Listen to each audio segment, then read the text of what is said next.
هذا الموضوع لا يحتمل الوساطات، ما فيش وساطة، بغض النظر عن من تربطون به أو يربط بعض الأجهزة الإعلامية هذه الفكرة، فليست هناك أي وساطة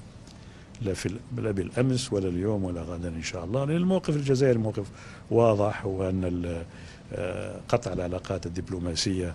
جاء لأسباب قوية، وجاء ليحمل الطرف الذي أوصل العلاقات إلى هذا المستوى السيء ويتحمل المسؤولية كاملة غير منقوصة.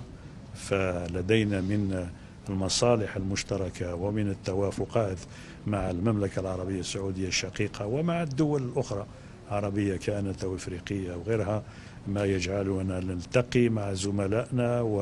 ونتحاور ونعقد اتفاقات ونركز على مصالحنا واهتماماتنا من دون أن يتدخل موضوع من هذا النوع في جدول أعمالنا.